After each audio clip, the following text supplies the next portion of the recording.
Olá, prezados irmãos e amigos, graça e paz. Estamos mais uma vez aqui de volta ao canal TV Caminho Livre. Hoje eu gostaria de tratar de um tema que eu prometi tratar sobre ele já há algum tempo, em função de alguns compromissos, outros assumidos por nós. Não foi possível gravar antes, mas agora nós vamos tentar cumprir a nossa promessa da melhor forma possível. Vamos tratar de falar hoje sobre alguns livros mencionados na Bíblia. Eu começo pedindo para que você, evidentemente, rogue a Deus sabedoria, para que Deus possa ungir os olhos do seu entendimento, evidentemente para que você possa entender a sua palavra de uma forma desimpedida. Eu queria que você abrisse a sua Bíblia, a título de introdução, no livro do Apocalipse, capítulo 20, versículo 12.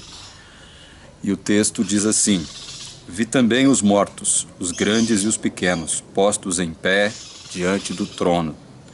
Então se abriram livros. Ainda outro livro, o livro da vida, foi aberto.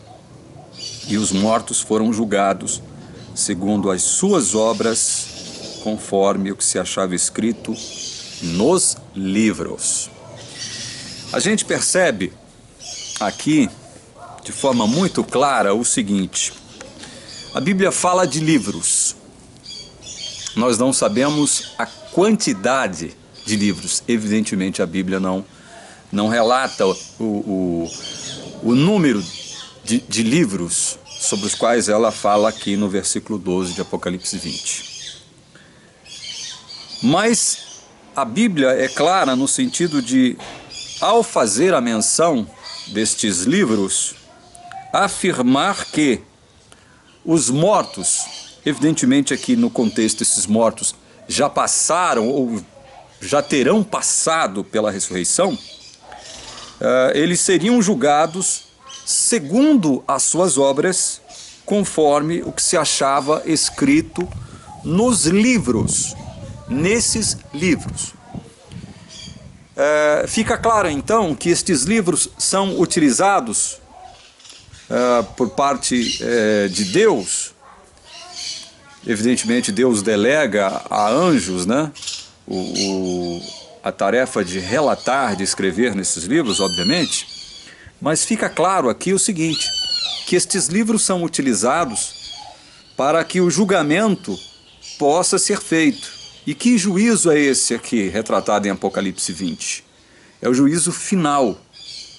É o juízo onde todos os ímpios, de todas as eras e de todos os lugares, irão passar pela a condenação divina. Irão receber aí evidentemente a sua condenação e logo em seguida serão executados, né? A sentença será executada. Esses livros então servem para que Deus possa processar o julgamento, né? Obviamente desses livros estão, como nós dissemos, o relato ou os relatos da vida, das obras, das ações de todos os ímpios, dos ímpios de todas as épocas, de todas as eras. É isso que fica claro e evidente aqui. Mas vamos até o livro de Êxodo e analisar com base neste texto, que eu vou ler agora, que está em Êxodo capítulo 32, nós vamos desenvolver aqui um argumento, evidentemente objetando uma ideia que é muito comum no meio adventista. Pelo fato de eu não ter estudado este tema com outros irmãos de outras denominações arminianas, eu não sei qual seria o entendimento deles a respeito do que nós vamos tratar aqui. Portanto, o que eu vou falar aqui é sobre um entendimento que eu tive dentro da Igreja Adventista sobre esse assunto. O texto que nós vamos ler, de um modo resumido, porque senão o tempo ficará contra nós, está em Êxodo capítulo 32. Nós vamos ler alguns textos apenas, alguns versículos apenas, para que o vídeo não fique muito longo e para que a gente não faça um vídeo burocrático, né? Ou tecnocrático, né? Fica uma coisa maçante, né? Êxodo 32, vamos ler do verso 1 até o verso 10, para que a gente possa ter uma noção bem geral do que se trata Êxodo capítulo 32. Mas vendo o povo que Moisés tardava em descer do monte, acercou-se de Arão e lhe disse: levanta-te, faze-nos deuses que vão adiante de nós. Pois quanto a este Moisés, o homem que nos tirou do Egito, não sabemos o que lhe terá sucedido. Disse-lhes Arão: tirai as argolas de ouro das orelhas de vossas mulheres, vossos filhos e vossas filhas, e trazei-mas. Então todo o povo tirou das orelhas as argolas e as trouxe a Arão. Este, recebendo-as das suas mãos, trabalhou o ouro com buril e fez dele um bezerro fundido. Então disseram: são estes, ó Israel, os teus deuses que te tiraram da terra do Egito. Arão, vendo isso, edificou um altar diante dele e, apregoando, disse: amanhã será festa ao Senhor. No dia seguinte madrugaram e ofereceram holocaustos e trouxeram ofertas pacíficas, e o povo assentou-se para comer e beber e levantou-se para divertir-se. Então disse o Senhor a Moisés: vai, desce, porque o teu povo, que fizeste sair do Egito, se corrompeu e depressa se desviou do caminho que lhe havia eu ordenado. Fez para si um bezerro fundido e o adorou e lhe sacrificou. E disse: são estes, ó Israel, os teus deuses que te tiraram da terra do Egito. Disse mais o Senhor a Moisés: tenho visto este povo, e eis que é povo de dura cerviz. Agora, pois, deixa-me para que se acenda contra eles o meu furor, e eu os consuma, e de ti farei uma grande nação. Este é um fato muito bem conhecido da Bíblia, né? Um fato muito bem conhecido, todo cristão sabe do que se trata isso, sabe de cor e salteado como que as coisas se desenvolveram com relação a esse bezerro de ouro, feito ali por ocasião da subida de Moisés ao Monte Sinai para receber as tábuas da lei. O povo impaciente com relação à demora de Moisés lá em cima, né? Vai até Arão e impõe a Arão a sua vontade, a vontade de fabricar ali um ídolo, né? Para que eles pudessem adorar, e evidentemente esse ídolo representaria o seu novo Deus, representaria o Deus que os tirou ali da escravidão egípcia. Vocês conhecem muito bem este fato. Ok, Moisés desce, né? Houve ali aquele barulho, aquela zoada toda, né? Os festejos, a gritaria, né? Enfim, fica preocupado com isso, fica tremendamente irado com relação a isso, mas o fato é que Deus propõe a Moisés o seguinte: olha, no verso 10, agora, pois, deixa-me para que se acenda contra eles o meu furor, e eu os consuma, e de ti farei uma grande nação. Diante do ocorrido, Deus dizendo para Moisés: esse povo é um povo difícil, é um povo de dura cerviz, esse povo já se desviou do meu caminho, né? Como eu mesmo havia predito para você, Moisés, o povo já se desviou, né? Já mandaram fabricar um ídolo aí de ouro, um bezerro de ouro, já me trocaram por este bezerro de ouro. Então é o seguinte, eu vou consumi-los no meu furor, e eu vou fazer de você uma grande nação. Essa foi a proposta de Deus. Aí no verso 11, nós temos aqui uma reação interessante de Moisés, né? Porém Moisés suplicou ao Senhor, seu Deus, e disse: por que se acende, Senhor, a tua ira contra o teu povo, que tiraste da terra do Egito com grande fortaleza e poderosa mão? Interessante essa pergunta de Moisés, porque Moisés viu o que estava acontecendo. Moisés percebeu e viu o que estava acontecendo. E aí Moisés pergunta: por que o Senhor está tão nervoso? Por que o Senhor está tão bravo? Por que o Senhor está tão irado? Por quê? Qual a razão da tua grande fúria, da tua grande ira, ó Senhor? Essa é a pergunta interessante de Moisés, né? E aí Moisés lança aqui alguns argumentos dizendo o seguinte: olha, se o Senhor destruir esse povo que já é conhecido pelo teu nome, né, as nações irão fazer beicinho com relação a isso. As nações irão, evidentemente, tratar isso de uma forma muito jocosa até, inclusive, né? E Moisés, aqui no verso 12, diz assim: porque hão de dizer os egípcios, com maus intentos os tirou para matá-los nos montes e para consumi-los da face da terra. Então, quer dizer, as nações poderiam, especialmente o Egito, né, poderiam acusar Deus o seguinte: olha, esse Deus dos israelitas os tirou da escravidão egípcia só para matá-los lá no deserto, só para exterminá-los lá no deserto. Iriam, evidentemente, fazer todo tipo de elucubração em relação a isso. Então Moisés intercede pelo povo, né, diante de Deus.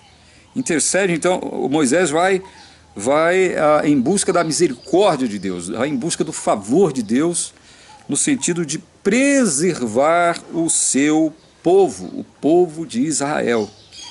Interessante que, ao agir dessa forma, evidentemente que Deus estava aqui propondo uma situação que ele já sabia qual seria o seu desfecho, né? Deus, obviamente, é onisciente como ele já sabia como que as coisas iriam se desenvolver. Então Deus está propondo essa situação muito mais para nós hoje, que estamos vivendo com as Escrituras na mão, nós que estamos lendo este relato hoje, né? Existem lições que nós precisamos tirar deste relato aqui, né? E, evidentemente, pensando nisso, pensando nas gerações sucessivas, nas lições que o seu povo, o povo tiraria deste fato, é que isto, inclusive, foi relatado e está aqui na palavra de Deus, não é? Então, Deus, já prevendo tudo isso, né, propõe aí, faz essa proposta de eliminar o povo, já sabendo que Moisés iria reagir daquele modo, iria intervir, fazer uma intervenção misericordiosa em favor desse povo de dura cerviz. Bom, gente, e aí é o seguinte,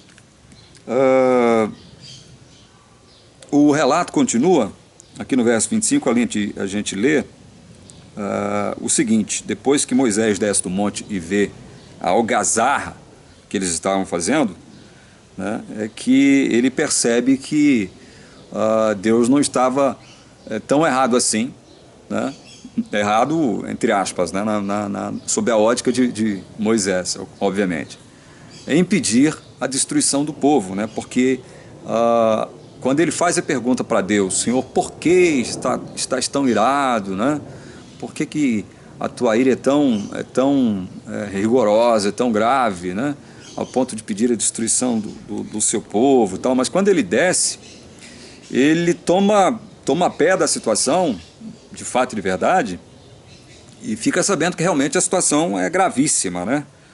Ele toma conhecimento de que o que o povo havia feito ali durante a sua ausência era realmente algo terrível. O povo havia abandonado o Deus de Israel, o Deus que os havia libertado do jugo egípcio, e em troca passaram a adorar um bezerro de ouro. Bom, aqui no verso 25, do verso 25 em diante, diz-nos o seguinte, a palavra de Deus: vendo Moisés que o povo estava desenfreado, pois Arão o deixara à solta para a vergonha no meio de seus inimigos, pôs-se em pé à entrada do arraial e disse: quem é do Senhor, venha até mim. Então se ajuntaram a ele todos os filhos de Levi, aos quais disse: assim diz o Senhor, o Deus de Israel, cada um cinja a espada sobre o lado, passai e tornai a passar pelo arraial de porta em porta, e mate cada um a seu irmão, cada um a seu amigo, cada um a seu vizinho. E fizeram os filhos de Levi segundo a palavra de Moisés, e caíram do povo naquele dia uns 3.000 homens, pois Moisés dissera: consagrai-vos hoje ao Senhor, cada um contra o seu filho e contra o seu irmão, para que ele vos conceda hoje bênção. Gente, que coisa terrível, né? Que relato terrível esse aqui. Mas isso é um fato, e é fato histórico, e nós temos que relatar conforme a Bíblia o descreve aqui. Moisés, então, vendo que o caso realmente era grave, vendo que a situação exigiria ali uma atitude mais drástica, né, e uma atitude de prontidão, no sentido de não deixar que o povo considerasse aquilo como algo normal, que o povo enxergasse aquilo como algo natural, algo, sabe, simples, sem implicações graves para a espiritualidade do povo, para o relacionamento do povo com o seu Deus. Não, Moisés quis deixar bem claro para o povo que aquela transgressão em fazer um bezerro de ouro, né, e desviar-se da verdadeira adoração ao Deus Criador, né, adorando ali um bezerro de ouro, que era a representação, passava a ser a representação do Deus do povo de Israel, aquilo realmente era gravíssimo. Aquilo era gravíssimo e a ira de Deus era justa. A ira de Deus era justa. Então Moisés se coloca ali na porta do arraial, né, e brada: olha, quem é do Senhor, venha até mim. Quem é que não concorda com esse tipo de coisa que foi feito aqui por um grupo enorme de pessoas? Porque evidentemente não foi todo o povo que tomou parte daquilo, né?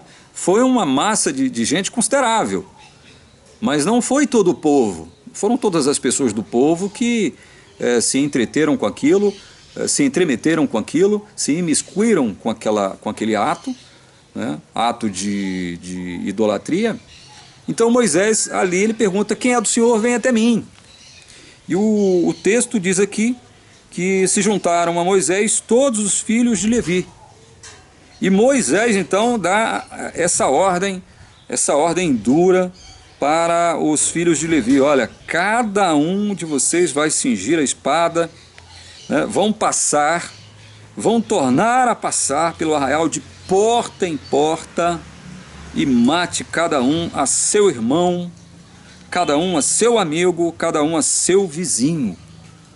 Irmão, amigo e vizinho que participaram desse bacanal idolátrico ali ao pé do monte, adorando o bezerro de ouro. Vocês vão ter que matar vosso irmão que participou desse bacanal, vosso amigo que participou desse bacanal, vosso vizinho que participou desse bacanal. Vão passá-los à espada, vão matar, vão eliminar todos eles. Não há misericórdia. Tem que matar todos esses que tomaram parte nesse fato grave, nessa ação gravíssima. Muito bem, aqui no verso 30, diz-nos o texto o seguinte: no dia seguinte, depois que morreram ali 3.000 pessoas por conta daquela limpeza, né, vamos dizer assim, drástica por parte do povo de Levi, que matou ali irmãos, amigos e vizinhos, no verso 30 do texto da Bíblia está dizendo o seguinte: no dia seguinte disse Moisés ao povo: vós cometestes grande pecado. Agora, porém, subirei ao Senhor, e porventura farei propiciação pelo vosso pecado. Percebam que aqueles 3.000 que morreram por conta da ação dos levitas foi um assunto encerrado, já era assunto encerrado, né? Foram mortos porque cometeram um grande pecado e evidentemente mereciam a morte, e foi isso que eles tiveram. Só que a gente percebe aqui que Moisés, aqui no verso 30, ele abre uma nova perspectiva sobre este acontecimento. No dia seguinte disse Moisés ao povo: vós cometestes grande pecado, agora porém subirei ao Senhor, e porventura farei propiciação pelo vosso pecado. Ora, então quer dizer que não foram apenas os 3.000 que morreram ao fio da espada que foram responsáveis por aquele bacanal idolátrico. Não foram apenas os 3.000, né? Outros mais participaram daquilo. Outros mais não só foram coniventes, como foram uma espécie de cúmplices daquilo, e foram atores também daquele fato. Conivência, cumplicidade, participação. ainda que de forma coadjuvante, mas houve gente que participou daquela ação idolátrica, né, adoração do bezerro. Moisés, sabendo disso, convoca essa parte do povo, que também era uma parte culpada dessa história, mas que, no entanto, não havia sido morta, e avisou o seguinte: olha, eu vou fazer intercessão por vocês, eu subirei ao Senhor e farei propiciação pelo vosso pecado. Vejam que Moisés aqui, ele está assumindo, de modo figurado, lógico, um papel de mediador, um papel que coube a Cristo na história da redenção. Cristo é que faz a mediação entre Deus e o povo, fazendo propiciação pelos pecados do seu povo. Moisés então assume aqui o mesmo papel de Cristo, fazendo uma mediação e fazendo propiciação pelos pecados do povo diante de Deus. Verso 31 diz o seguinte: tornou Moisés ao Senhor e disse: ora, o povo cometeu grande pecado, fazendo para si deuses de ouro. Agora, pois, perdoa-lhe o pecado, ou senão, risca-me, peço-te, do livro que escreveste. Então disse o Senhor a Moisés: riscarei do meu livro todo aquele que pecar contra mim. Bom, nós chegamos chegamos agora onde nós queríamos chegar ao ler este relato aqui. Nós vemos dois grupos distintos aqui. Um grupo que passa pela morte ao fio da espada, que segundo a Bíblia, em número de 3.000 homens. Mas Moisés sabia que não foram só esses 3.000 homens que participaram daquele bacanal idolátrico ali.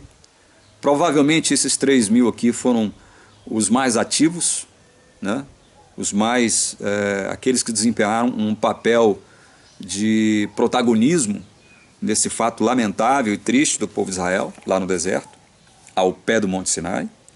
Mas havia também um outro grupo, que muito embora não tivesse tomado uma parte ativa nessa história toda, foram, como eu disse, coniventes, foram cúmplices e participaram, ainda que de modo coadjuvante, naquele bacanal idolátrico. Moisés, então, sabendo disso, reúne esse povo e fala: eu vou fazer propiciação por vocês, eu vou buscar a misericórdia de Deus em favor de vocês. E é por isso que Moisés diz aqui, olha, Moisés diz a Deus, né? Ora, o povo cometeu grande pecado, fazendo para si o Deus de ouro. Agora, Senhor, perdoa-lhes o pecado,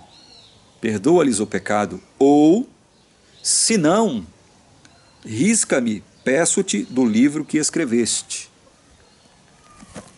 Então, Moisés roga a Deus o perdão para o povo.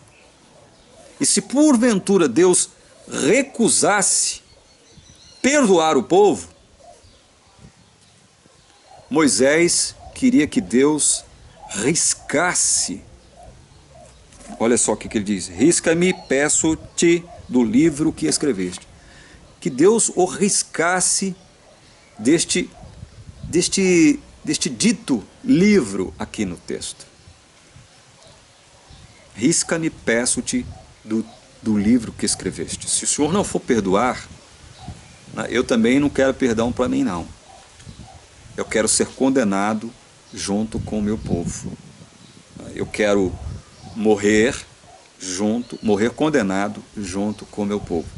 Se não houver, então, a possibilidade de perdoar esse povo, né, todo esse povo aqui, então eu prefiro ser condenado com esse povo, Senhor. Em outras palavras, foi isso que Moisés pediu ao Senhor, caso não houvesse a possibilidade de Deus perdoar os pecados daquela grande massa de gente. Afinal de contas, gente, muita gente faz elucubrações com relação ao provável número de pessoas ali, perambulando no deserto com Moisés. Muita gente fala em pessoas na casa do 1,5 milhão, né? Por aí. Né? Isso aqui agora para nós não é interessante, mas era muita gente. Era muita gente. No entanto, ali naquele episódio, só 3.000 pessoas receberam uma condenação, uma condenação fatal. Ela ela não ficou sendo protelada, né? Eles foram condenados imediatamente após serem achados culpados. Então, num universo de mais ou menos 1,5 milhão de pessoas, pode ser menos, pode ser mais, tem gente que fala em muito mais, 3.000 pessoas não é quase nada. 3.000 pessoas é um número irrisório diante dessa cifra de 1,5 milhão, quem sabe, próximo de 2 milhões, não sei. Mas 3.000 pessoas é pouco. Então, quer dizer que o resto, o grande resto, a grande massa, estava sendo agora objeto da intermediação de Moisés junto a Deus. Então, diante deste pedido de Moisés, deste papel misericordioso de Moisés, assumindo figuradamente aqui o mesmo papel que Cristo faz diante de Deus perante o seu povo, representando o seu povo, que é o papel de mediador, né, de remidor dos pecados do seu povo, aquele que faz propiciação pelo o seu povo diante de Deus. Aí Deus diz o seguinte para Moisés: então disse o Senhor a Moisés: riscarei do meu livro todo aquele que pecar contra mim. Vai, pois, agora e conduze o povo para onde te disse. Eis que o meu anjo irá diante de ti. Porém, no dia da minha visitação, vingarei neles o seu pecado. Feriu, pois, o Senhor ao povo, porque fizeram o bezerro que Arão fabricara. Gente, este é um texto muitíssimo utilizado para reforçar o fato, dentro da Igreja Adventista, de que é possível a perda da salvação, é possível um cristão fiel, um verdadeiro filho de Deus, um crente verdadeiro, perder a sua salvação, porque afirma a Igreja Adventista o seguinte: olha, você se converteu? Ótimo, maravilha. Está na igreja? Ótimo, maravilha. Só que tem um detalhe: quando você peca, o seu nome é apagado do livro da vida. Pecou, o nome é apagado do livro da vida. Esse é o entendimento. Esse é um entendimento simplista, é óbvio, estou falando de modo muito superficial, mas em síntese é isso. É esse o pensamento da teologia adventista. Você está na igreja, ok? Pecou, seu nome é riscado do livro da vida. Muitos dizem o seguinte: olha, o nome não é apagado imediatamente após a pessoa pecar. O nome só será apagado se a pessoa insistir no pecado e se recusar a reconhecer que pecou. Muitos dizem isso dentro da Igreja Adventista do Sétimo Dia. Mas afirmam que também nesses casos, né, o nome é apagado do livro da vida.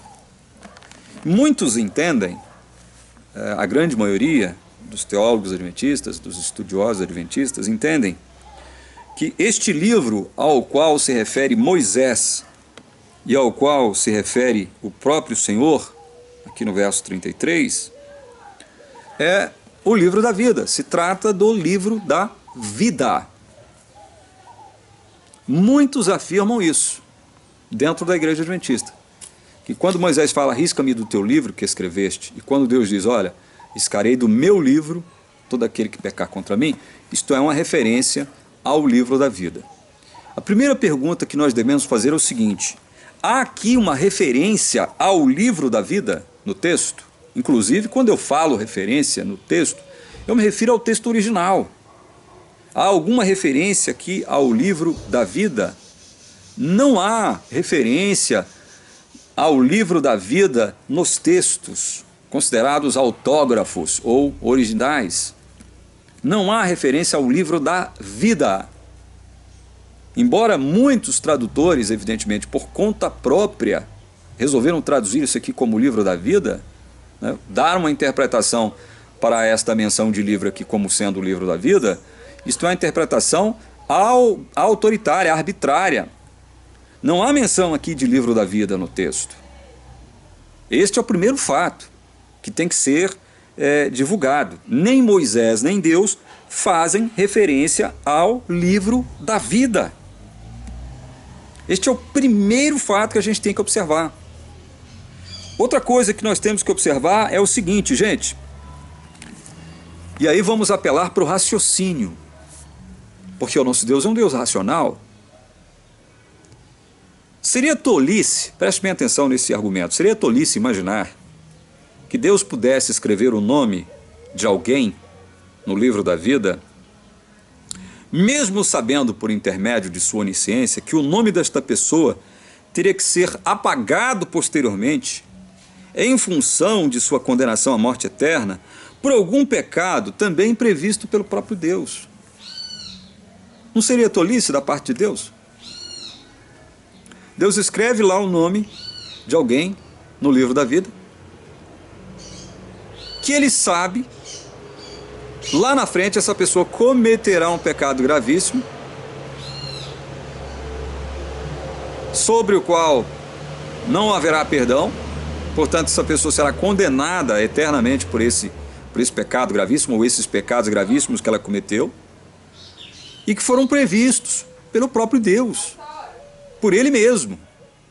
Não seria tolice um negócio desse? Imaginem o Deus onisciente fazendo esse tipo de coisa, fazendo esse tipo de exercício. Isso tem que ser analisado, isso tem que ser colocado em pauta, nós temos que analisar isso. Porque o nosso Deus, o Deus a quem nós servimos, possui 3 grandes atributos incomunicáveis, intransferíveis. E vocês sabem do que eu estou falando. É o atributo da onipotência, é o atributo da onipresença e o atributo da onisciência. São 3 atributos incomunicáveis do nosso Deus. O nosso Deus, o Deus de Israel, possui esses 3 atributos: onipotência, onipresença e onisciência. Agora, outro detalhe importante, amados. Outro argumento importante. Como o próprio nome diz, o livro da vida, ele foi determinado para receber os nomes de todos aqueles que herdariam a vida eterna. E isso, nós vamos ver daqui a pouquinho, foi realizado por Deus na fundação do mundo. Então, o que foi que Deus fez então na fundação do mundo? Deus editou, digamos assim, um livro contendo neste livro o nome de todos aqueles que herdariam a vida eterna. Então este livro da vida, ele é exclusivamente da vida e não da morte. Nós vamos ver isso daqui a pouquinho, vou ler uns textos comprovando o que nós estamos dizendo para vocês. Agora leamos alguma coisa a respeito de alguns livros, porque lá no Apocalipse nós vimos que o julgamento dos ímpios, o juízo final, ele se processará com base nas ações dos ímpios contidas nos livros. Nos livros. Então vejamos o que a Bíblia fala a respeito desses prováveis livros citados lá no Apocalipse. É óbvio que a Bíblia fala de muitos livros, inclusive a Bíblia fala dela mesma, de como tudo começou, a Torá, não é? Jeremias, se não me engano, ou Isaías, fala no livro do Senhor, buscai e lede no livro do Senhor. Né? Mas existem outros textos mencionando livros aqui na Bíblia. Eu gostaria que vocês abrissem Números, capítulo 1, versos 2 e 3. Leiam comigo Números, versos 2 e 3, interessante isso aqui. Deus dizendo o seguinte: levantai o censo de toda a congregação dos filhos de Israel, segundo as suas famílias, segundo a casa de seus pais, contando todos os homens nominalmente, cabeça por cabeça. Olha só que interessante isso aqui. Quer dizer que havia um livro no meio do povo de Israel, o livro do censo, o livro do povo. E neste livro neste livro que Deus pediu para que o povo escrevesse, estava os nomes de toda a congregação dos filhos de Israel, segundo as suas famílias, segundo a casa de seus pais. Veja aqui, contando todos os homens, nominalmente, cabeça por cabeça. O nome dos homens estavam aqui, cabeça por cabeça. Da idade de 20 anos para cima, todos os capazes de sair à guerra em Israel, a esses contareis segundo os seus exércitos. Tu e Arão. Ou seja, Moisés e Arão deveriam escrever ali o livro do censo. E mais ainda, quer ver? Em Números 3, verso 15, diz assim: conta os filhos de Levi segundo a casa de seus pais pelas suas famílias. Contarás todo homem da idade de 1 mês para cima. Quando Deus manda contar, Ele também manda escrever, Ele manda relatar isso, como Ele mandou ali atrás. E aí, olha o verso 40 do capítulo 3 de Número. Conta, disse o Senhor a Moisés, conta todo primogênito, varão dos filhos de Israel, cada um nominalmente de 1 mês para cima. Pede para citar ali o nome de cada um deles, de 1 mês para cima. Olha o capítulo 4, verso 1 de Números. Disse o Senhor a Moisés e a Arão, verso 1, agora o 2. Levanta o censo dos filhos de Coate, do meio dos filhos de Levi, pelas suas famílias, segundo a casa de seus pais.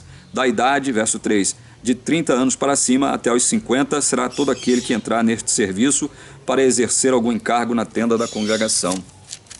Mais contagem, mais registro.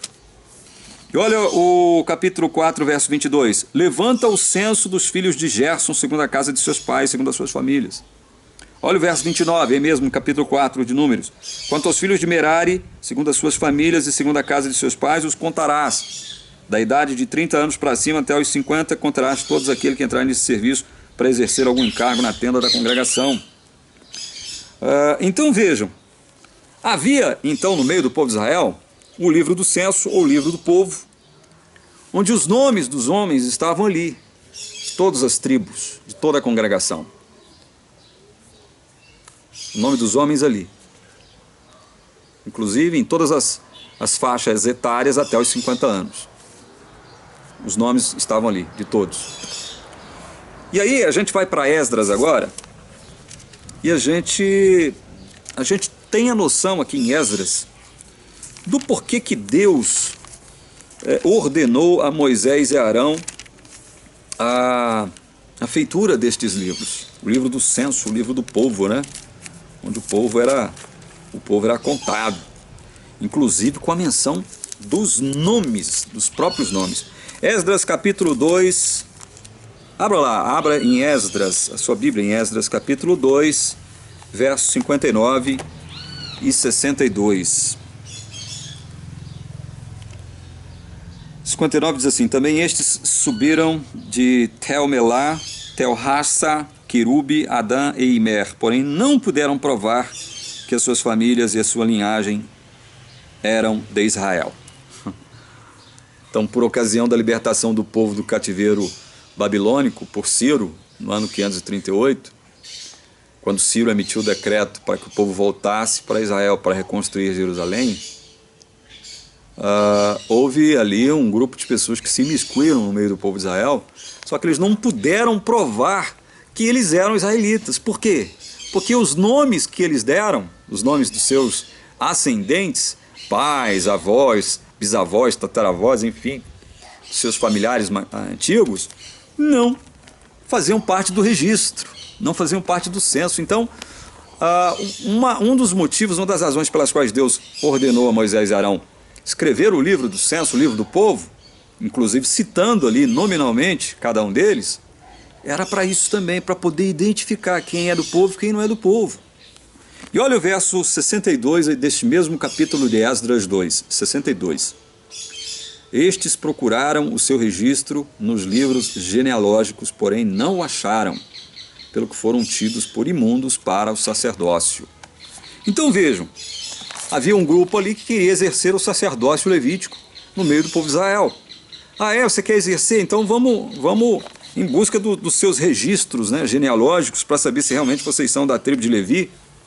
Se vocês forem da tribo de Levi, estiverem registrados, devidamente registrados, vocês estarão aptos a exercer o sacerdócio no meio do povo de Israel. E aí, a surpresa, diante do exame, eles não faziam parte do povo. Não puderam achar ali o registro que aqueles que queriam fazer parte do sacerdócio levítico pertenciam de fato e de verdade ao povo de Israel. Percebam que há aí uma razão, né, para o fato de Deus ter ordenado a Moisés e Arão ter confeccionado esses livros, né, o livro do povo, o livro do censo, o livro onde o nome de cada um deles estava ali, né, como pertencendo ao povo de Israel. Né? Então nós cremos que quando Moisés, nesta atitude misericordiosa para com o povo, seu povo, mediando a causa do povo diante de Deus, pede: Senhor, risca-me, peço do livro que escreveste. Se o Senhor não puder perdoar o povo, eu também não quero ser perdoado, não. Eu quero morrer condenado com eles, junto com o meu povo. Nós temos a certeza de que este livro mencionado por Moisés e depois por Deus, riscarei do meu livro todo aquele que pecar contra mim, não era o livro da vida. Não era o livro da vida. Podia ser qualquer outro livro, mas o livro da vida não era.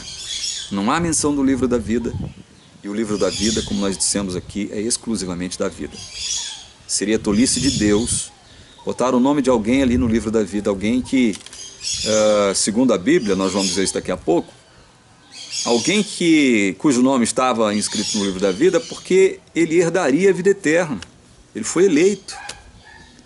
Agora imagine, Deus coloca o nome do cidadão lá no livro da vida, que ele sabe cometerá um pecado ou pecados gravíssimos no futuro, que o impedirão de herdar a vida eterna. Ele vai receber a condenação eterna, e em função disso, então, lá na frente, Deus é obrigado a apagar o nome desse cidadão, que ele inscreveu no livro da vida, sabendo que esse cidadão iria ser condenado por pecados que o próprio Deus previra. Ora, que estupidez é essa? Não zomba de Deus não, irmão. Não zombe de Deus. Né? Não trate Deus como se Deus fosse um ser humano como nós, um estúpido, um imbecil, um idiota. Gente, abram em Salmo 56:8. A Bíblia menciona, além desses livros aqui do censo, a Bíblia faz menção de mais alguns livros, né? Salmo 56:8 diz assim: Contaste os meus passos, quando sofri perseguições. Recolheste as minhas lágrimas no teu odre. Não estão elas inscritas no teu livro? Óbvio que isso aqui é uma oração de Davi, né? Um hino composto por Davi. E óbvio que ele lança a mão aqui de todo do seu sofrimento, aqui ilustrado pela expressão lágrimas, né? Todo o sofrimento pelo qual ele passou e que produziram muitas tristezas, muitas lágrimas em Davi. Ele diz: olha, recolheste as minhas lágrimas no teu odre, não estão elas inscritas no teu livro? No livro da vida não há descrição de obra nenhuma. O livro da vida não foi instituído para a narrativa das obras das pessoas. No livro da vida, o que consta são apenas nomes dos que herdariam a salvação. E a gente vai continuar vendo isso. O que Davi menciona aqui, menciona provavelmente um livro, este mesmo livro mencionado por Moisés, onde, por ordem de Deus, né, e evidente pela mão dos anjos, estes livros estão sendo confeccionados para relatar as obras de todos, tanto de ímpios quanto de povo de Deus. Tanto de ímpios quanto do povo de Deus. Isso é fato. Quer ver? Vejam. Malaquias 3,16. Malaquias 3,16. Só para comprovar o que nós acabamos de afirmar aqui agora. Malaquias 3,16 diz assim: Então os que temiam ao Senhor falavam uns aos outros. O Senhor atentava e ouvia. Havia um memorial escrito diante dele para os que temem ao Senhor, para os que se lembram do seu nome. Então vejam, memorial nos remete para a ideia de um diário, né? Uma espécie de diário, só que esse diário não era escrito pela própria pessoa. Evidentemente, claro que quem se miscui nessa tarefa, nessa missão de escrever, são anjos, comissionados por Deus. Então, anjos comissionados por Deus estão relatando as obras, tanto dos ímpios quanto dos filhos de Deus, em livros. Estão relatando tudo isso. É por isso que Eclesiastes, o autor de Eclesiastes, o sábio, o rei Salomão diz, né? Temem a Deus, guarde seus mandamentos, né? Porque esse é o dever de todo homem, né? E tudo um dia virá à tona, né? Toda ação virá à tona. É o que o sábio disse. Prossigamos então na nossa viagem, no nosso tour aqui pela Bíblia, quando a Bíblia fala de livros, os objetivos desses livros, por que eles foram criados, né? Amando de quem foram criados, nós estamos vendo tudo isso. Agora, vejamos Salmo 69, 28. Voltemos para Salmos 69, 28. O texto diz assim: sejam riscados do livro dos vivos e não tenham registro com os justos. Mais um salmo de Davi. Mais uma vez Davi orando a Deus, louvando a Deus e rogando a Deus. Aqui é uma oração, isso aqui é um pedido de Davi, né? Muitas vezes a gente sabe que Davi ele fez alguns pedidos, evidentemente, que Deus nunca atendeu e jamais atenderia. Pedidos motivados pela ira, pelo ódio, pelo desejo de vingança. Nós sabemos disso. Os salmos estão cheios desses pedidos, dessas imprecações, né? Davi não foi diferente de muitos de nós, não. Não foi. Reagiu de forma bem humana mesmo em relação a alguns fatos. E aqui no Salmo 69, verso 28, ele diz: sejam riscados do livro dos vivos, não tenham registro com os justos. Obviamente ele está falando ali, se você ler todo o texto aqui, de gente que o perseguia, de gente que havia se tornado gente inimiga dele, de Davi. E é por isso que... E gente do próprio povo de Israel mesmo, né? Do próprio povo mesmo, do próprio povo de Israel, gente dele, gente da sua nação. Por isso Davi roga aqui, né, de forma bem humana: sejam riscados do livro dos vivos e não tenham registro com os justos. Então veja, Deus tem um relato dos nomes das pessoas e do que elas fazem. E isso a Bíblia deixa claro até agora. Se você, depois de nós lermos todos estes textos que nós já lemos aqui, você não crê nisso, é porque você não crê na palavra de Deus. Quer ver? Abra Ezequiel 13, 9. Ezequiel 13, 9. Eu estou lendo esses textos primeiro para que agora mesmo nós façamos algumas considerações a respeito do livro da vida, tá? Ezequiel 13, 9. Minha mão será contra os profetas que têm visões falsas e que adivinham mentiras. Não estarão no conselho do meu povo. Não serão inscritos nos registros da casa de Israel, nem entrarão na terra de Israel. Falsos profetas, profetas mentirosos, não seriam inscritos nos registros da casa de Israel. Não seriam inscritos nos registros, não seriam tidos, não seriam identificados, não seriam reconhecidos por Deus como povo do seu concerto, como seu povo. É isso que o texto está dizendo aqui. Outro texto interessante, Deuteronômio, vamos voltar lá a Deuteronômio, capítulo 29. Leia o verso 20. Deuteronômio 29, verso 20.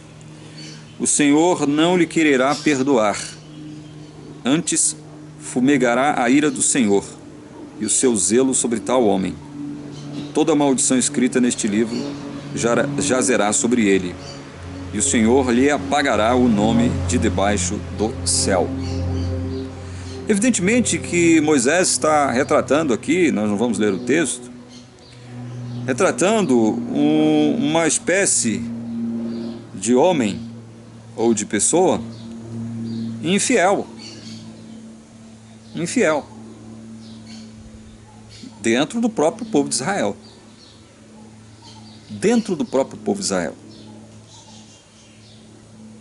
alguém que praticava os seus pecados e não sentia nenhum remorso, nenhum arrependimento, nenhuma tristeza por conta disso. De gente perversa, de gente má. E aí Moisés diz o seguinte, amando de Deus: o Senhor não lhe quererá perdoar, antes fumegará a ira do Senhor e o seu zelo sobre tal homem. Toda maldição escrita neste livro jazerá sobre ele. E o Senhor lhe apagará o nome de debaixo do céu. Então veja, até com relação aos ímpios, né, havia ali um registro fiel de todos eles, né, como nós vimos lá em Apocalipse capítulo 20, verso 12. E o seu nome estava registrado, desses ímpios, e registrado de que forma? Como que o Moisés, inspirado por Deus, acrescenta aqui, no final do verso 20. O Senhor lhe apagará o nome de debaixo do céu.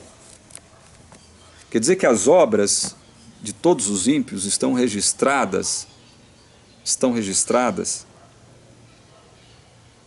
como que pertencendo à dimensão terrena.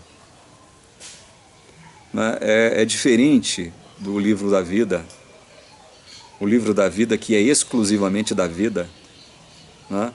em cujo qual estão os nomes de todos os eleitos, de todos os que herdarão a vida eterna, de todos os que pertencem ao reino de Deus, não a este reino terreno contaminado pelo pecado. É a isso que nos remete esta frase: o Senhor lhe apagará o nome de debaixo do céu. Este homem que seria condenado aqui por suas práticas pecaminosas teria o seu nome apagado dos registros pertencentes a este mundo de baixo. Ele não pertenceria ao mundo de cima, ao mundo do alto, como disse Jesus a respeito dos seus discípulos. E como Jesus disse o seguinte a respeito dos fariseus: vocês são cá de baixo, eu sou lá de cima. Jesus disse isso, a gente não vai ler isso agora. Então vejam, haviam registros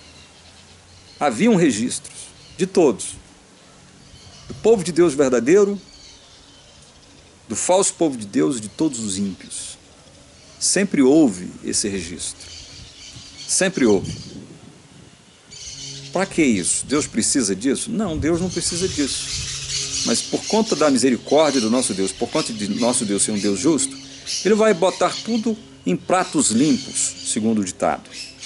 Ele vai trazer tudo à tona e mostrar o porquê das suas decisões, para anjos e para nós homens. Para anjos e nós homens. Olha o que está escrito no Salmo 139. Salmo 139. Verso 16, abre aí, Salmo 139, verso 16. Os teus olhos me viram a substância ainda informe, e no teu livro foram escritos todos os meus dias, cada um deles escrito e determinado, quando nenhum deles havia ainda. É óbvio que Davi aqui está encarnando aqui a figura do eleito, daquele ser humano que foi eleito por Deus, lá na eternidade. E Davi diz aqui o seguinte: os teus olhos me viram a substância ainda informe.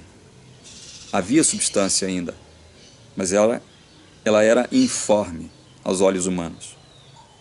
E no teu livro, nesse livro aqui de Deus, que fora escrito por Deus, foram escritos todos os meus dias, cada um deles escrito e determinado, quando nenhum deles havia ainda. É óbvio que isso aqui não é referência ao livro da vida, porque no livro da vida há nomes, não há relato de ações. O livro da vida contém os nomes dos eleitos, os que herdariam a vida eterna. Então, há um livro, como nós mostramos aqui, há um livro para o povo eleito, onde as ações do povo eleito são registradas. Está tudo ali, tudo registrado, tudo às claras. Tudo tudo às claras. Isaías 30, verso 8. Isaías capítulo 30, verso 8. Diz assim: vai, pois, escreve isso numa tabuinha perante eles, escreve-o num livro, para que fique registrado para os dias vindouros, para sempre, perpetuamente. Para que fique registrado para os dias vindouros, para sempre, perpetuamente. Justamente por conta disso que nós estamos tratando aqui. Deus queria que tudo ficasse registrado como testemunha dos fatos, das ações humanas, tanto de ímpios quanto de eleitos. Tudo registradinho. Porque o nosso Deus não é um Deus de desordem. Nosso Deus não é o Deus da bagunça, do alvoroço, não é? Do vamos que vamos, de qualquer jeito. Nosso Deus é um Deus de ordem, como Paulo aos Coríntios muito bem disse. Então, gente, voltando à questão de Êxodo 32, Êxodo 32, segundo o entendimento dos estudiosos adventistas, trata então da possibilidade de um crente verdadeiro perder a salvação. Porque, segundo o entendimento dos estudiosos adventistas, que analisam o Êxodo 32, 33 como sendo Deus fazendo uma referência ao livro da vida ali, riscarei do meu livro tudo aquele que pecar contra mim, é óbvio então que, segundo o entendimento dos estudiosos, baseado neste versículo, não só neste versículo, mas em outros dois, é que eles afirmam que é possível sim um crente verdadeiro perder a salvação, porque o seu nome é arriscado do livro da vida. Com base neste texto, Êxodo 32, 33, com base no próximo texto que nós vamos ler agora, que se encontra em Mateus, capítulo 16. Vamos lá. Mateus, capítulo 16, verso 19. Palavras de Jesus a Pedro: dar-te-ei as chaves do reino dos céus. O que ligares na terra terá sido ligado nos céus, e o que desligares na terra terá sido desligado nos céus. Com base neste texto aqui, também, além de Êxodo 32, 33, os estudiosos adventistas, por que não dizer toda a membresia adventista estudiosa da Bíblia, afirma que um crente verdadeiro, quando comete pecados, quando insiste em ações pecaminosas, quando não busca o perdão de Deus, seu nome é apagado do livro da vida. Seu nome é apagado, é riscado do livro da vida. E aí, o que acontece? Eles citam Êxodo 32, 33, citam Mateus 16, 19, esse texto que nós acabamos de ler aqui agora, dizendo, está vendo? Olha, Deus deu autoridade para a igreja ligar e desligar, porque Pedro recebeu as chaves do reino dos céus. Segundo o entendimento adventista, as chaves do reino dos céus é a palavra de Deus. Então o adventista vai afirmar que, com a autoridade da palavra de Deus, ele tanto liga na terra, quanto desliga na terra. E o que ele liga na terra, segundo o entendimento destes estudiosos adventistas, o que ele liga na terra será ligado no céu. O que ele desliga da terra, o que ele desliga na terra será desligado no céu. Esse é o entendimento. Um entendimento muito superficial, né? É a palavra de Deus. Então, com a autoridade da palavra de Deus, o que a igreja liga aqui na terra será ligado no céu. O que a igreja desliga aqui na terra será desligado no céu. Então a igreja tem autoridade para poder determinar a perda da salvação das pessoas.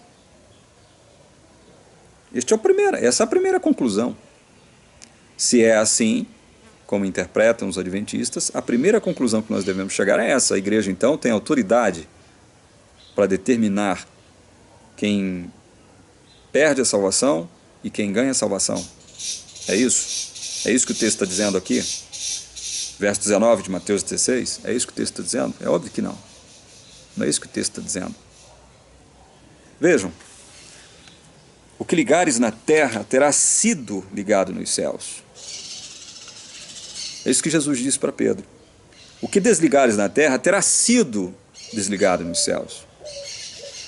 Pedro, quando pregava a palavra, não só Pedro, bem como todos os apóstolos, todos os discípulos, todos os convertidos, porque a todos foi dada a ordem de espalhar as sementes desse evangelho. Então, quando nós pregamos este evangelho, e o Espírito Santo, através dessa pregação, convence as pessoas, persuade as pessoas a aceitar esta palavra como sendo de Deus, gerando vida nessas pessoas, regenerando essas pessoas, fazendo com que essas pessoas se arrependam e tenham fé na palavra de Deus, portanto em Cristo e no que Cristo fez na cruz, há ali o quê? Uma ligação dessa pessoa. Essa pessoa é ligada no céu. Ela terá sido ligada no céu por conta disso. É isso que o texto está dizendo. Quando nós fazemos uma obra aqui na terra, nós fazemos essa obra aqui na terra sem evidentemente ter a perspectiva celestial, clara e desnudada. É óbvio, isso estou falando uma coisa óbvia.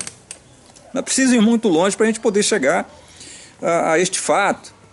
Então, quando a gente prega o evangelho aqui, né, e uma pessoa se converte, por que isso acontece? É porque eu sou bom, eu sou muito bom pregador, eu sou isso, sou aquilo, sou PhD, isso, sou mestre daquilo, sou bacharel naquilo outro. É por conta disso? Claro que não é por conta disso.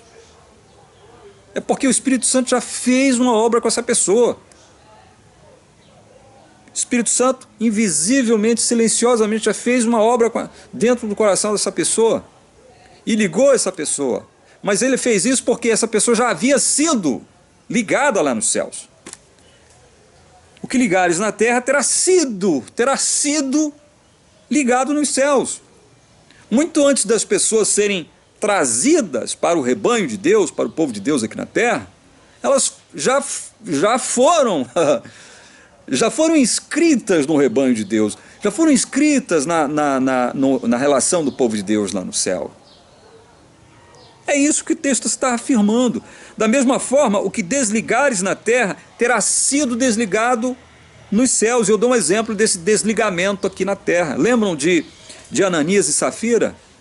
Aquele casal que aparentemente havia se convertido ao evangelho de forma verdadeira, sincera, honesta. Foram contados ali como filhos de Deus, né, discípulos de Jesus, né, fazendo parte agora da igreja incipiente, igreja cristã incipiente, né, venderam ali uma propriedade e olha, trouxeram ali um montante, o suposto montante, produto da venda das suas propriedades ou da sua propriedade. Todo mundo achava que Ananias e Safira eram o suprassumo da fidelidade, da bondade, da misericórdia, do comprometimento com o evangelho, e, no entanto, eram falsos crentes, falsos filhos de Deus.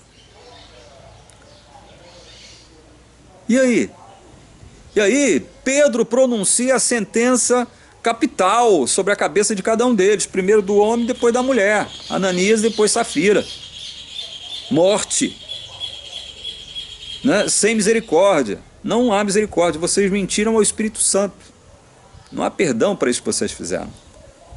Gente, então Pedro ali, com essa atitude, ele havia desligado alguém aqui na terra, mas o texto está dizendo, Jesus está dizendo, o que desligares na terra terá sido desligado no céu. Ou seja, Ananias e Safira, né?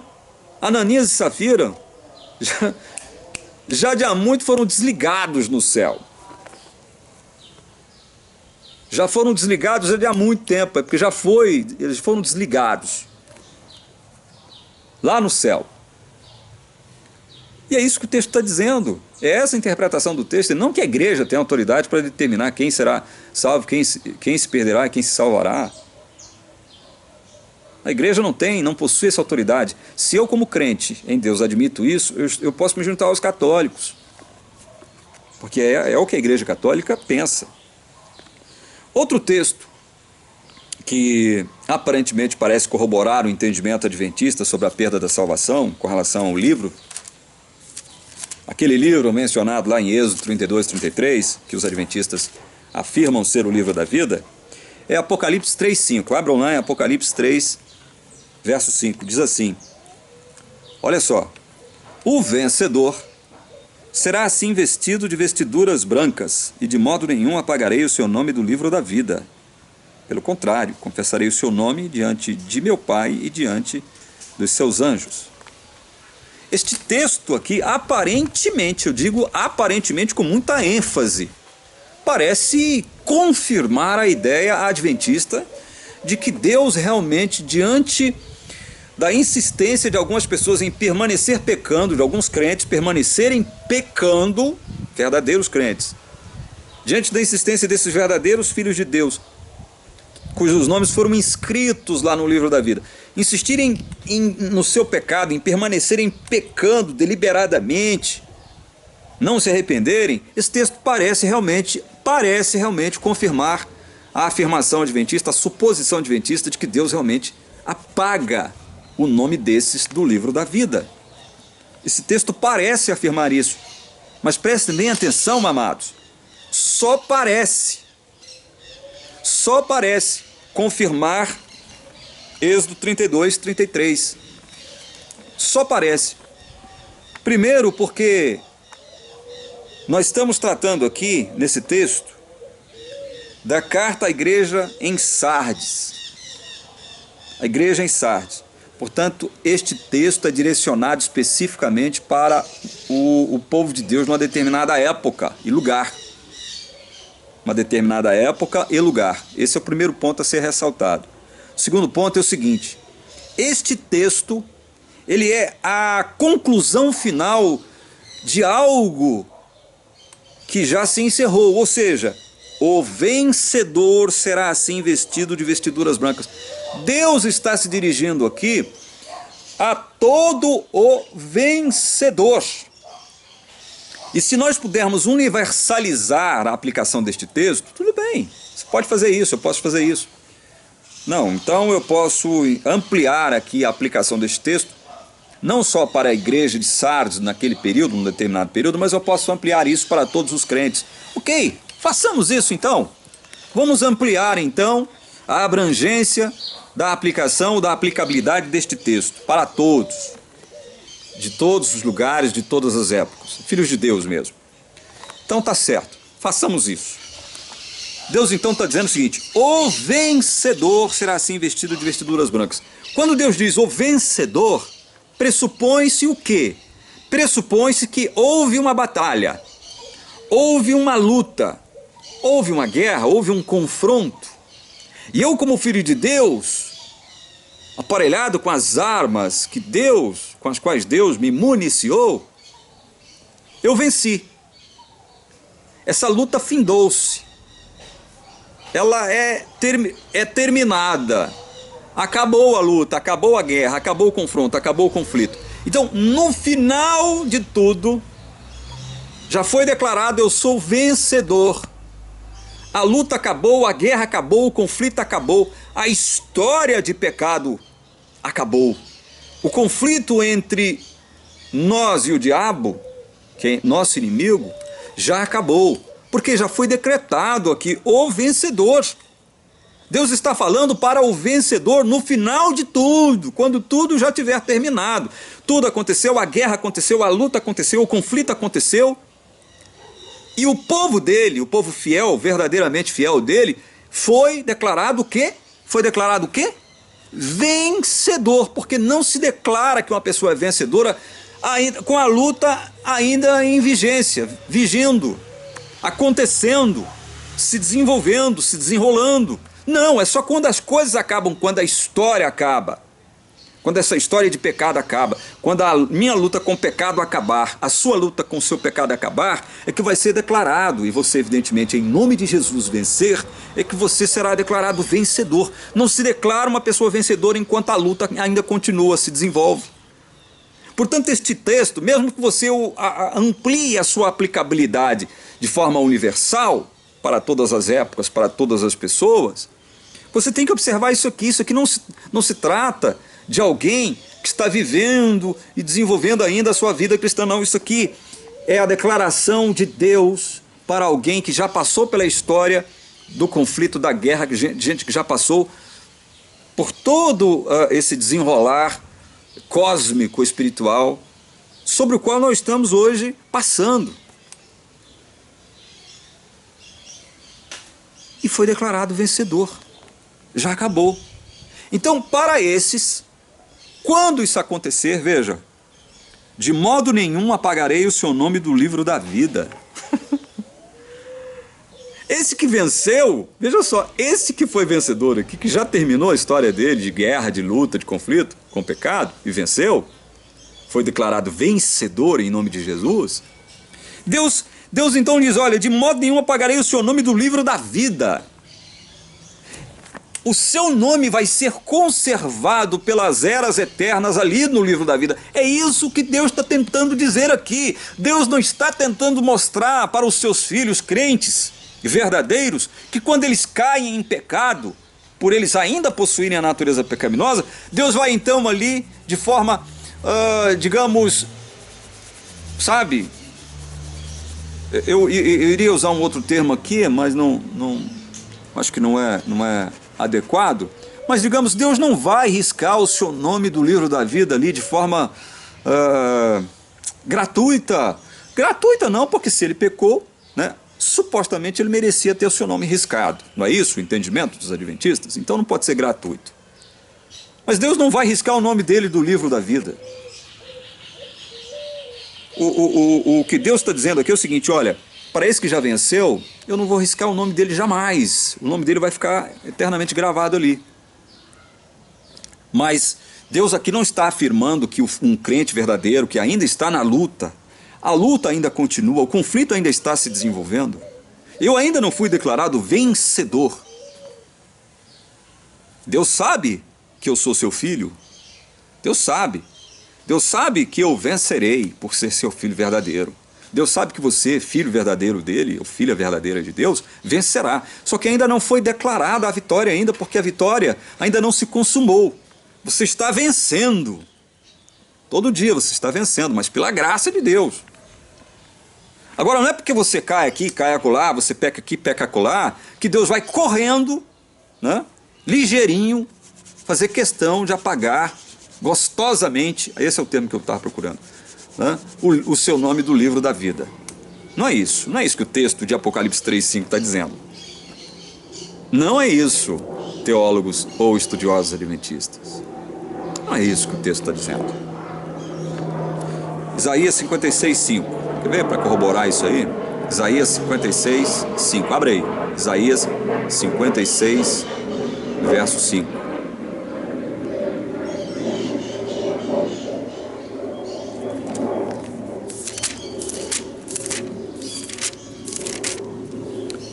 Diz assim Isaías 56:5.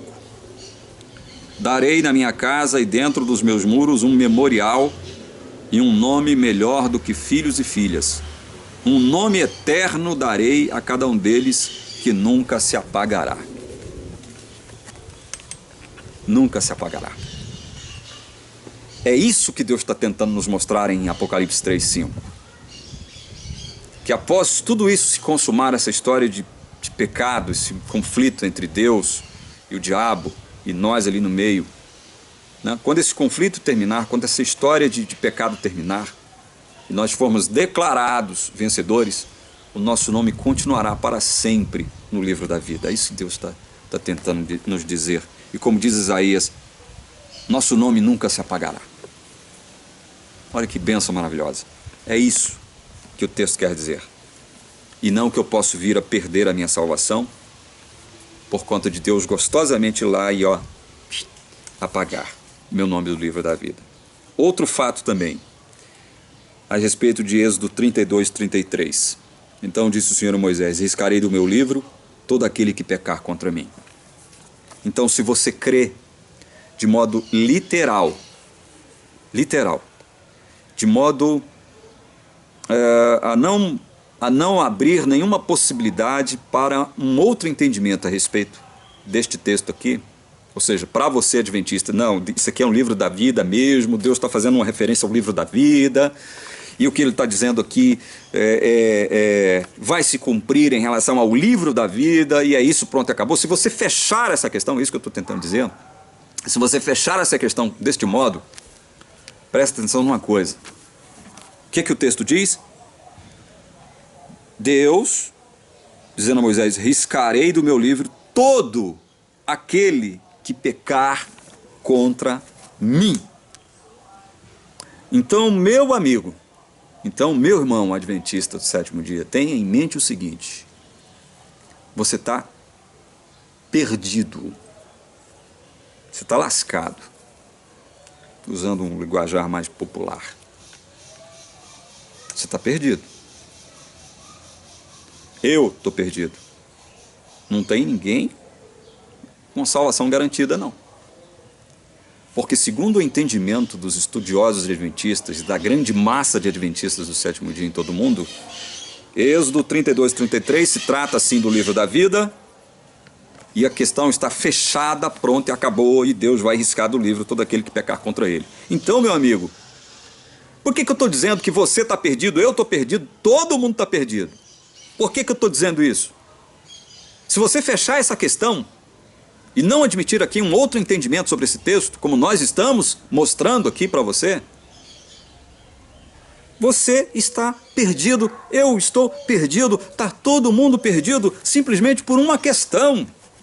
Deus está afirmando, riscarei do meu livro todo aquele que pecar contra mim.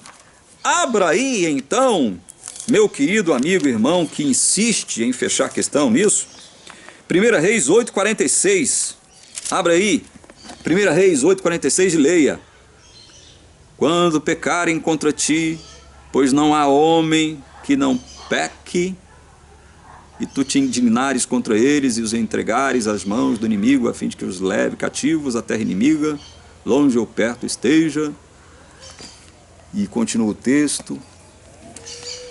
Olha só o que o sábio rei Salomão, em sua oração a Deus na dedicação do templo, disse.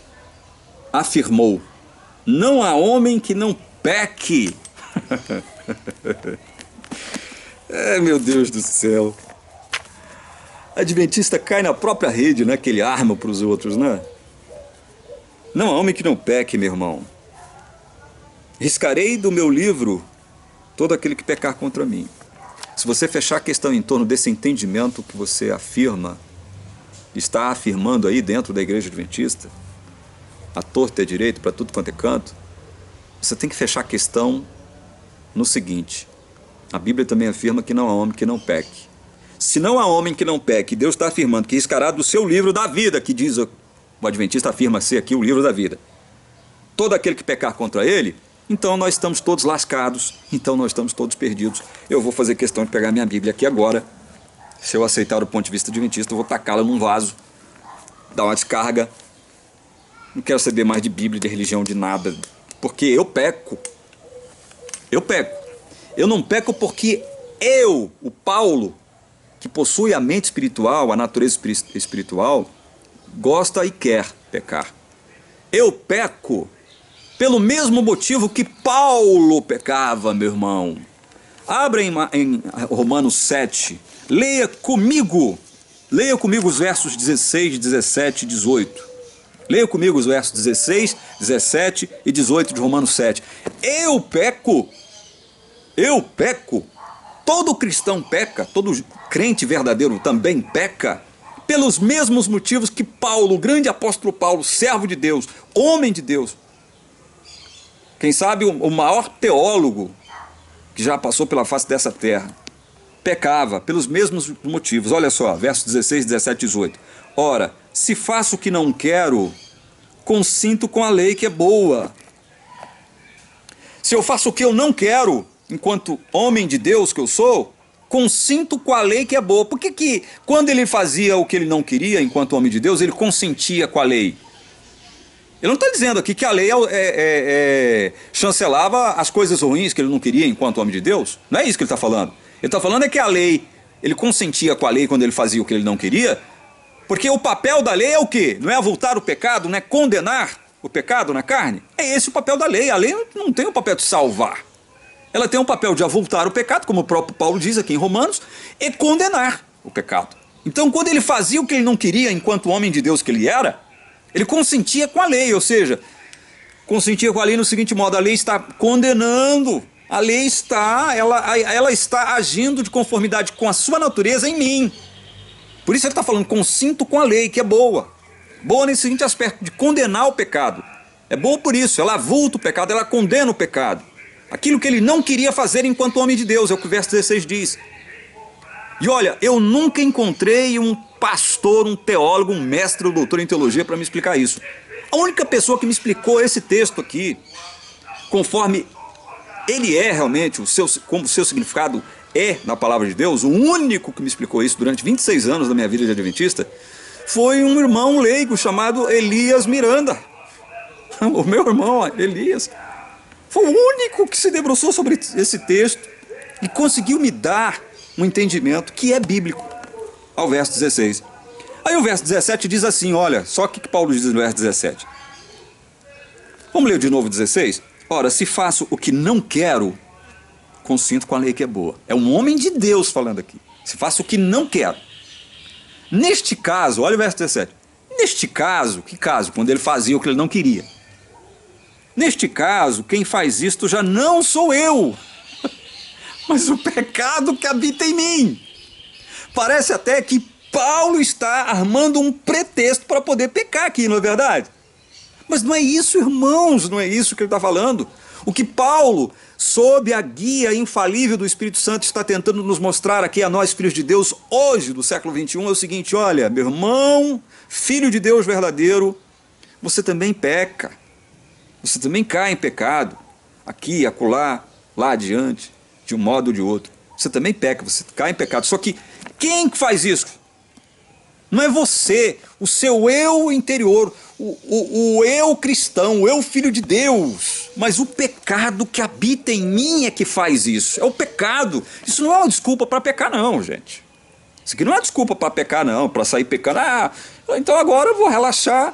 Eu vou pecar porque a Bíblia fala que não sou eu mesmo, é o pecado que habita em mim. Não é com esse entendimento, né? Não é com esse entendimento que você tem que analisar a palavra de Deus, não. Quando você faz o que você não quer, enquanto homem de Deus, você se sente infeliz quando você faz aquilo que você, enquanto homem de Deus, não quer. É isso que Paulo está falando.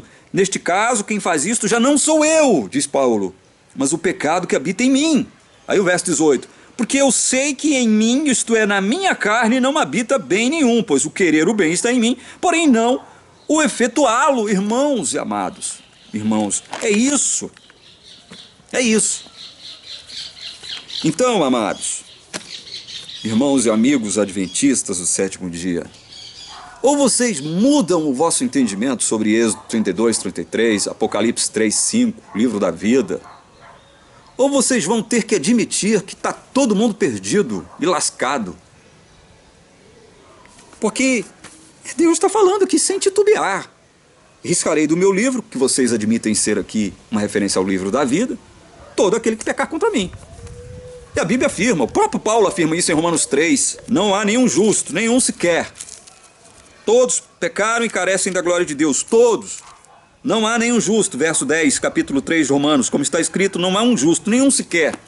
Se não há nenhum justo, não há quem faça o bem, não há quem entenda, não há quem busque a Deus, não há homem que não peque, e Deus está afirmando, riscarei do meu livro todo aquele que pecar contra mim, ora bolas, só há uma conclusão a chegar, está todo mundo lascado, está todo mundo perdido, porque não há quem não peque aqui nesta terra, enquanto nós estivermos aqui nesta esfera, nesta dimensão, não há quem não peque.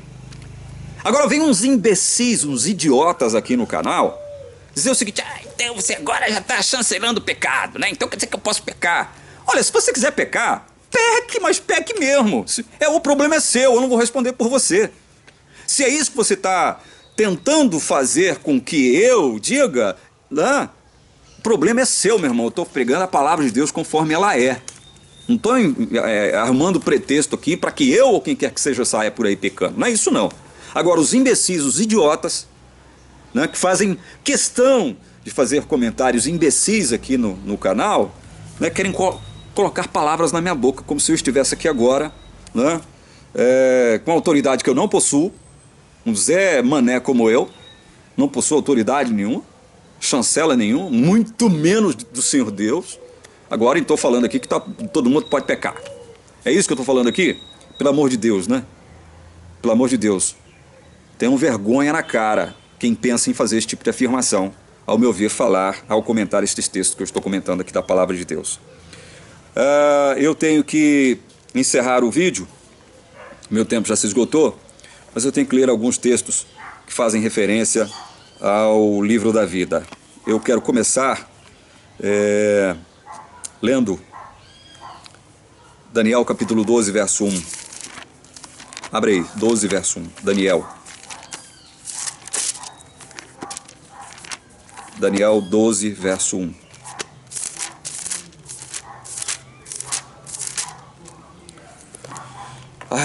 Eu quero dizer outra coisa também antes de ler o texto seguinte. Olha, eu não estou aqui fazendo propaganda de igreja nenhuma. Não estou aqui levantando a bola de denominação religiosa nenhuma. Não estou aqui pedindo dinheiro para ninguém, sabe? Não estou aqui pedindo para que ninguém me siga. Pelo contrário, estou pregando a palavra de Deus e sugerindo às pessoas que sigam a palavra de Deus. Porque é a nossa palavra autorizada, é a palavra autoritativa. Não é? É isso que eu estou fazendo aqui. Eu não estou aqui puxando saco de ninguém, não estou aqui levantando a bola de igreja nenhuma. Entendeu? Estou fazendo isso aqui porque Deus pediu para que eu fizesse, ou seja, pregasse o evangelho. É isso que eu estou fazendo aqui. Daniel 12, 1 diz o seguinte: olha, nesse tempo se levantará Miguel, o grande príncipe defensor dos filhos do teu povo, e haverá tempo de angústia, qual nunca houve, desde que houve nação até aquele tempo. Mas naquele tempo será salvo o teu povo, todo aquele que for achado inscrito no livro. Então, no tempo de angústia que ainda virá, lá na frente depois nós podemos falar sobre esse tema. Nesse tempo de angústia que ainda virá, sobrevirá sobre a terra, um povo será salvo. Um povo será salvo. Passará pela angústia, sim, mas será salvo. E que povo é que será salvo? Justamente neste tempo de angústia. E deste tempo de angústia. Que povo? Será salvo o teu povo.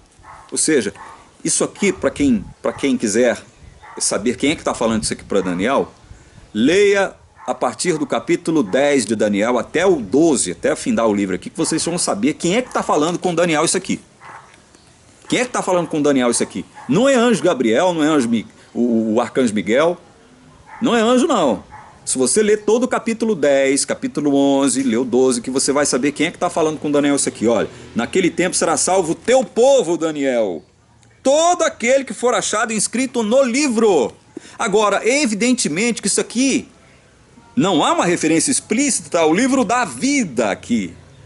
Há uma menção implícita, velada, não explicitada aqui ao livro da vida. Por quê? Porque o livro da vida contém os nomes de todos que herdarão a vida eterna. É óbvio que o livro da vida contém os nomes daquelas pessoas por quem Cristo morreu e que herdariam por conta disso a vida eterna.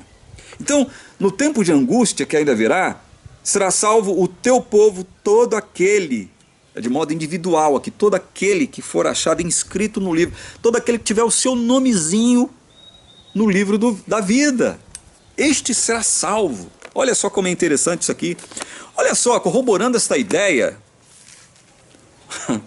é óbvio que só poderia corroborar a ideia, porque esse mesmo que está falando com Daniel aqui, foi o mesmo que falou com os discípulos em Lucas 10, 20. Abra aí.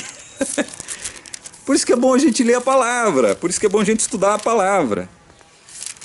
Lucas 10, 20. Abra aí. Lucas 10, capítulo 20. Diz assim: não obstante, alegrai-vos, não porque os espíritos se vos submetem, e sim porque o vosso nome está arrolado nos céus. Os discípulos foram enviados, né, por Jesus para cumprirem ali a sua missão. E aí eles voltam todo eufóricos: Senhor, milagres e maravilhas acontecem, os demônios são expulsos, né, as pessoas são libertas, muitas almas se convertem, coisas maravilhosas acontecem. E nós estamos felizes, radiantes por conta disso, Senhor. Aí Jesus, não querendo desanimá-los, mas querendo colocá-los na real situação, colocá-los dentro de uma perspectiva correta, aos olhos de Deus, Jesus diz o seguinte: olha, não obstante, alegrai-vos, não porque os espíritos se vos submetem, e sim porque o vosso nome está arrolado nos céus. É óbvio que isto aqui é uma referência implícita ao livro da vida. Quem será salvo no tempo de angústia? Todo aquele, é individual, né? Todo aquele que estiver inscrito no livro. Aqui Jesus falando: olha, não se alegrem pelo fato dos espíritos se vos submeterem a vós. Deixa eu tirar uma formiguinha que está aqui na minha lente. Mas pelo fato do vosso nome estar arrolado nos céus, ou seja, onde? No livro da vida. Quer ver mais? Já estou terminando. Hebreus 12, 22 e 23. Hebreus 12, 22 e 23. Abram lá, Hebreus 12, versos 22 e 23, diz assim: mas tendes chegado ao monte Sião e à cidade do Deus vivo, a Jerusalém celestial e a incontáveis hostes de anjos, e a universal assembleia, e igreja dos primogênitos, arrolados nos céus, e a Deus o juiz de todos, e aos espíritos dos justos aperfeiçoados. Igreja dos primogênitos arrolados nos céus, arrolados, escritos nos céus. É uma referência implícita também ao livro da vida, isso aqui. Agora, eu quero ler com vocês, a título de comparação, um texto que eu já deveria ter lido aqui, acabei perdendo ele de vista. É Daniel 7:9. Porque Daniel 7:9 corrobora Apocalipse 20:12. Daniel 7:9 descreve a mesma cena do juízo final, quando Deus estiver julgando os ímpios. Daniel 7:9 e 10 diz assim: continuei olhando até que foram postos uns tronos, e o ancião de dia se assentou. Sua veste era branca como a neve, e os cabelos da cabeça como a pura lã. Seu trono eram chamas de fogo, suas rodas eram fogo ardente. Um rio de fogo manava e saía de diante dele, milhares de milhares o serviam, e miríades de miríades estavam diante dele. Assentou-se o tribunal, e se abriram os livros.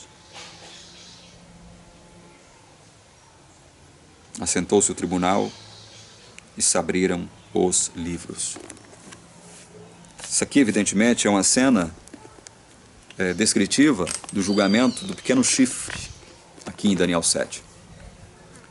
É a mesma cena vista pelo apóstolo João, né, Apocalipse 20, capítulo 12. Foi o primeiro texto que nós lemos aqui no nosso estudo que nós estamos fazendo hoje. Os ímpios são julgados ali naquele tribunal, tendo como base as obras, todas as ações praticadas por eles, contidas e registradas nos livros. Os santos estarão ali presentes? Sim, estarão. Estarão presentes. E estarão presentes não como objetos do julgamento ou do juízo de Deus, mas como vindicados, povo vindicado do Senhor. Povo a quem Deus está fazendo justiça agora, através de tudo que Jesus fez por eles. Aquela hoste incontável de gente salva vai estar ali contemplando todos os perdidos. Mas não como objetos do juízo de Deus, mas como convidados para acompanharem o juízo sobre os ímpios. Para que não só os ímpios, mas como todos nós, eleitos de Deus, povo de Deus e anjos também, saibamos porque que toda aquela massa de gente ímpia será condenada. Amados, eu gostaria de ler então 3 versículos e encerrar o vídeo. Apocalipse 13:8. Abrem Apocalipse 13:8. Apocalipse 13:8 diz assim, a respeito da besta, né? E adorá-la-ão todos os que habitam sobre a terra, aqueles cujos nomes não foram escritos no livro da vida do Cordeiro que foi morto desde a fundação do mundo. Quem vai adorar a besta, então, agora nos últimos dias? Todos aqueles que nunca tiveram os seus nomes escritos no livro da vida. Se os nomes deles nunca estiveram escritos no livro da vida, nunca foram salvos. Se nunca foram salvos, como é que eles poderão perder aquilo que eles nunca tiveram? Se os adoradores da besta nunca tiveram seus nomes escritos no livro da vida, como é que Deus poderia apagar os nomes destes do livro da vida? Os nomes deles nunca estiveram lá. É isso que Apocalipse 13:8 está dizendo. E não adianta você rebolar exegética, hermeneuticamente falando. Não adianta você rebolar.